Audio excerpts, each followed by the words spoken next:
Hey there guys, alright, I'm going to do a video showing you how to detail strip a Ruger LC9, not just a field strip, but a full detail strip. I did another video of the slide, so this one's just going to be of the frame. I'm also going to show how to field strip it. Okay, we'll start off by showing that the gun is in fact clear. No magazine in the gun, nothing in the chamber. We'll verify that with our pinky. Okay, so to get started, you want to knock down this little gate. Just push it down with your finger. Mine's real easy. I've heard some people find it very hard. Over on this side, you want to take the little Ruger Disassembly tool, put it through this little slot.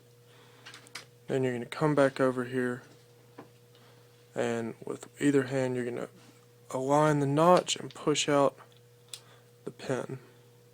So we'll pull out the pin, put it to the side. Now the slide comes right off. Okay, so we're going to take the slide, put it off to the side, and now we've got just the frame. Okay, so first order of business is to remove this little back cover. So we're going to take some pliers, whatever, just put them in that little hole right there, and pop it up and off. Okay, so next thing, we need to relieve tension on the spring. This is actually pretty tricky. It goes over this little crossbar right here, and you can actually remove the whole crossbar, but it'll be under spring tension. So I've still yet to find out the best way to do this. I don't know, you can use like a little pick like I have here and wedge it under there, then pull up or whatever, or try to use some pliers. I've seen some people do it with pliers, but it doesn't always go that well. So there we go. Okay, that wasn't bad. And be aware your little pin is going to fall out the bottom, so we'll put that aside. Alright, now we're going to flip it over. We're going to remove this pin. It looks kind of weird. It is a pin, it's a plastic pin, and this pin. So I'm going to use a roll of tape here and a punch.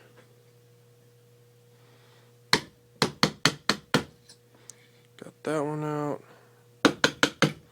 And that one out. They're real easy. Alright, so let's put those aside. Okay, now your frame, like your upper frame assembly, I guess it's the rail assembly and really the guts of the gun are good to come out. Note you do not need to remove that pin. That holds this little thing. Alright, now it's going to make that popping noise if you heard that. What that is, and you just pull this thing out. Notice that the little takedown gate, whatever you want to call it, that's just stuck on there. It will fall off. That's normal. Don't think you broke something. That popping noise was this little piece right here. It pops back like that. When you pull out the upper part, it does that.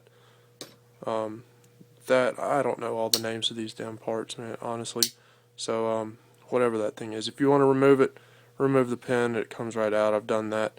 If you want to remove the magazine catch, it looks like you will just pull this little spring over to the side, and that'll relieve tension. It should slide right out. It looks very similar to a 1911 part. Anyway, okay, so that's our frame. Everything's out except for those two parts. They're pretty easy to get out. So we're going to put that to the side.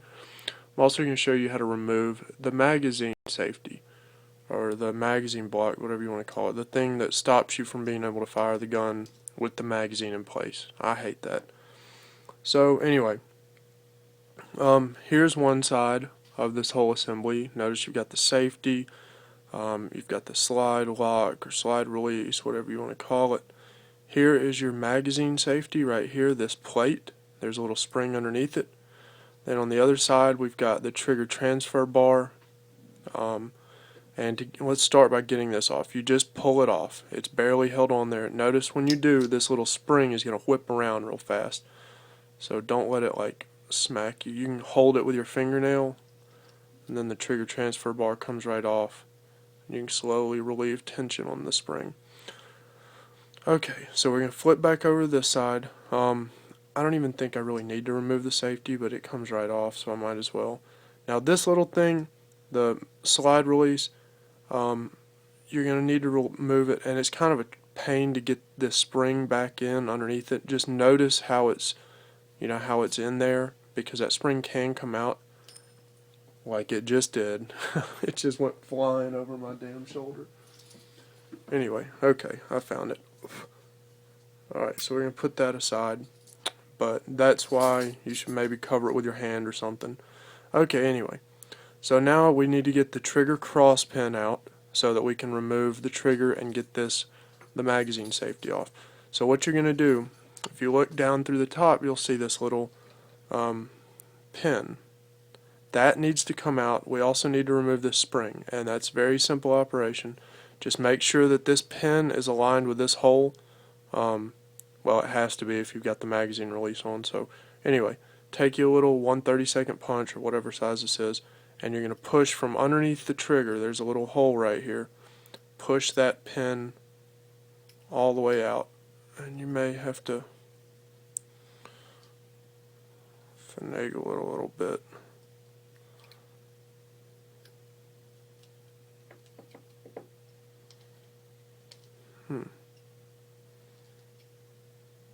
Thing usually comes right out.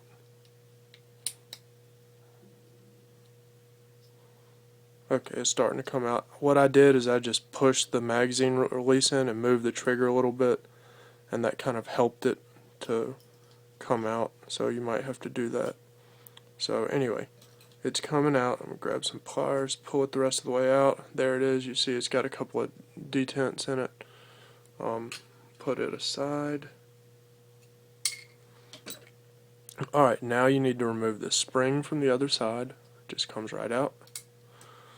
And now the trigger cross pin, you can just pull that whole assembly out. Okay. And now you're going to hold the magazine release in place. You want to hold it because there's a tiny little spring underneath it. Now you can pull the trigger out. And now you just slide the magazine release. Hold on, let me see if I can get my camera to focus better. Alright, now you'll just slide the magazine release. It's best if you do it upside down. Slide it back and it will come right out. And as you can see, there's that little bitty spring on it. Since I'm going to take these off this gun permanently, I'm going to go ahead and put them in here so I don't lose them. That's for later if I ever need them.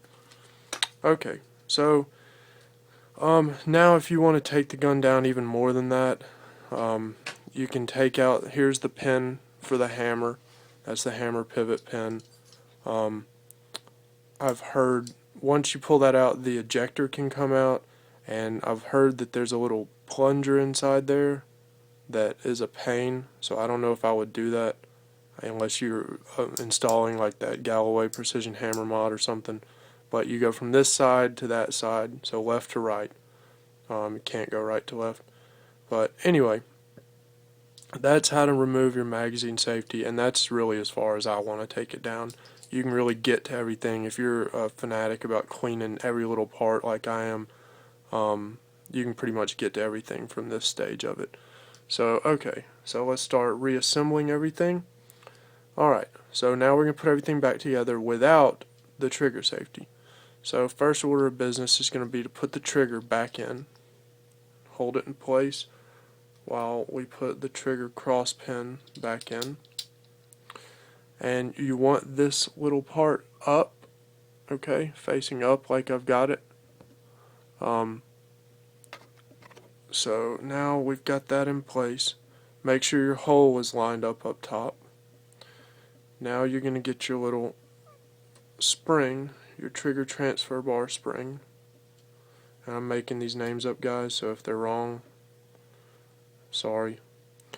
Alright, so now you want to slide it in and see the hole in the spring. You need to position it so that the pin's going to go through.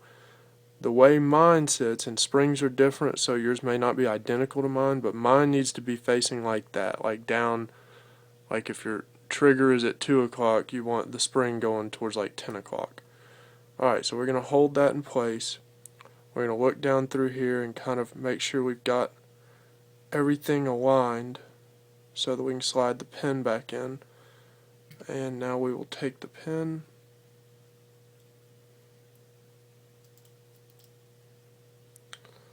and once again you might have to do some wiggling and kind of to get everything to line up. But once you get it lined up, it goes right in. And you use a punch or something to seat it all the way. Now you can see the trigger will move freely. Okay, so now we're going to assemble this side of it. Now you want to get this little spring, your slide release lever spring, and put it up into the top part first and then kind of bend it up into place. Alright, it's in place. Now this is what I've found to be the toughest part of reassembly, is getting the slide release lever, slide stop back on. I find it easiest if you kind of get it located over the pin right here. Then you're going to need a little screwdriver or something. You can already see I've scratched mine up pretty good. And notice that this little tab goes into this hole right here. But you're going to have to get underneath here and kind of pull up on this little spring and push it in with your finger all at the same time.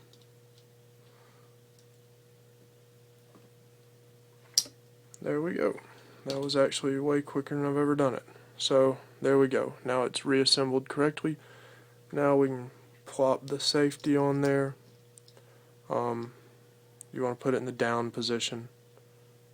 I found it goes right back together. It seems like I heard somebody else like Galloway Precision saying it goes back together in the safe position better. I don't know. I've never had a problem in the fire position. Okay, so next thing is going to be our little takedown gate. You just want to set it. You'll see a couple pairs. There's a pair of detents, there's a pair of detents. Those little bumps on the back, right in those. Just put it in either position. It doesn't really matter, I don't think, but you can put it in the down position if you want to. Okay, now we're going to slide everything back into the frame. Oh, dang, sorry. Hang on, take that back. Forgot about the trigger transfer bar. Okay, so you want it to go on like this. You want that little hook going up underneath the gun. You center the little hole on the pin, on the trigger pin, and then you're going to take this spring and kind of hook it on your fingernail and flip it all the way around, and there's a little slot on the bottom of the trigger transfer bar, and it'll just hook right into there. Kind of hold it in place. It won't pop off by itself, but if you kind of hit it odd, it'll fly off, and that spring will whip the hell out of you. Alright, so now we're going to slide everything back in. You're going to get the front pretty much down, and then get the back down about like this far. Now you can see that little piece inside, that little piece that popped as part of the hammer control, and you can see it down inside of there. Now what you're going to need to do, let me take this back out to give you a better idea of what you're going to need to do. Oh, and dang, I forgot to put my little takedown blocker, door, whatever you want to call it, back on. What you're going to want to do is take a punch from the back and push it all the way to the front right before you seat it. So that's what we're going to do, okay? So alright, so now that I've got my little takedown door, whatever, back on here, we're going to slide the whole internal back on here. Alright, now we are going to use this punch where you're going to push that hammer forward, and you might have to lift back up on the back of all of the rails.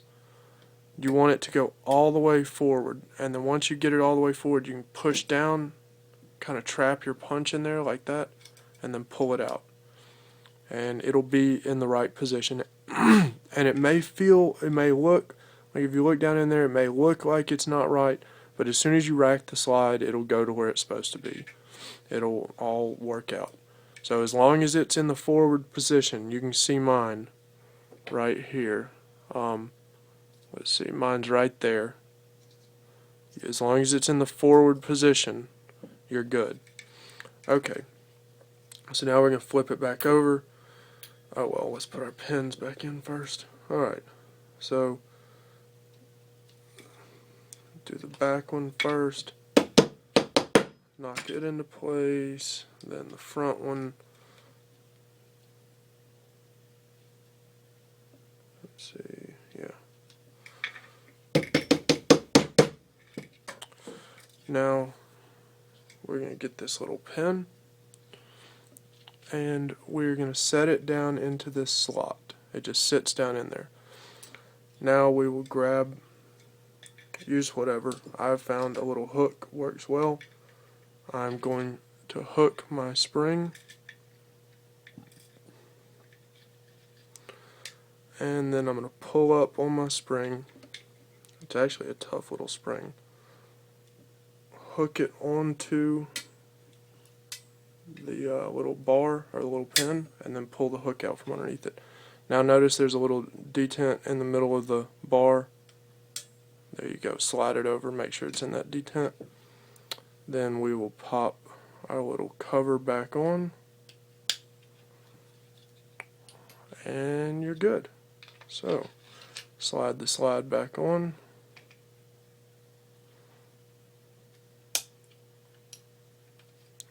Push the pin back through. Our takedown gate back up. Make sure everything works, and there you go. No magazine in the gun. You can pull the trigger. One thing I like to do to verify that the thing still works is put a Q-tip or something down in there, and if you see it jump like it just did, you know your firing pin is working. You can also, if you look closely down through this the little viewport, you can actually see the firing pin actuate. Also, hold the trigger back, make sure it resets like normal, make sure the safety works, do a full function check. But there we go. Thanks for watching.